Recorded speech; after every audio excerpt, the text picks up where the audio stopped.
Hello everyone. Welcome to the Quanshabeo classroom. I'm Fong Bo. In this lesson, I'll be teaching you how to counterloop. This is a technique that many of you really enjoy.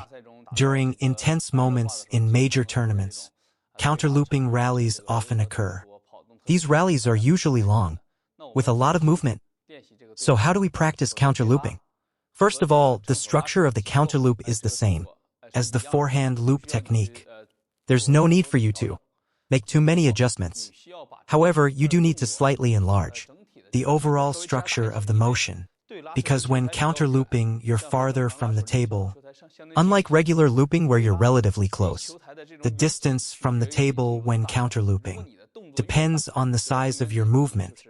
The bigger your movement, the farther away from the table you tend to be.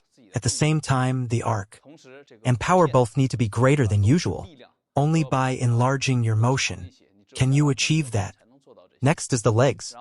The movement of the legs during counterlooping and the range of motion in the legs and waist also need to be greater than before. If the movement is too small, there won't be enough power. So the shorter your backswing, the lower the quality of your return, and the more pressure you feel from your opponent. So if you want to withstand your opponent's shots, you have to enlarge your movements. There are actually two types of counterlooping.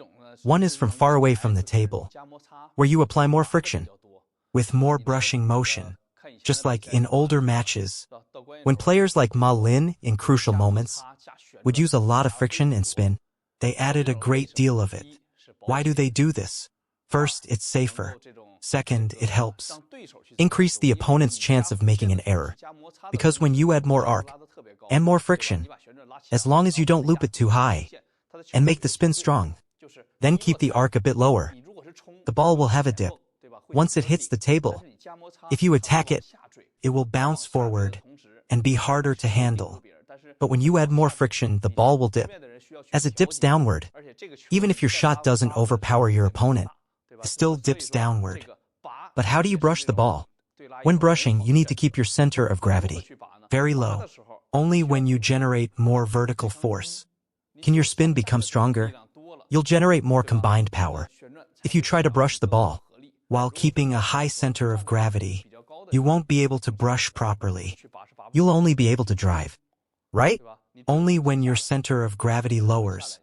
When you lower your legs and slightly drop your waist, can you properly brush the ball? So when do both players end up in a brushing rally? It usually starts when one player adds heavy spin on a loop and keeps the ball really low. When the ball is low and spinny, it's hard for the opponent to go for a powerful drive. It becomes quite tricky. The lower the ball, the more your opponent has to crouch down to brush it back. So in these situations, it often leads to both players engaging in brushing rallies. Say it's me rallying with Fang Yincheng. The two of us probably wouldn't go for brushing. We just go all in with power drives. It would come down to who's got stronger overall ability. Let me give you all a quick demo. What does brushing look like during a match?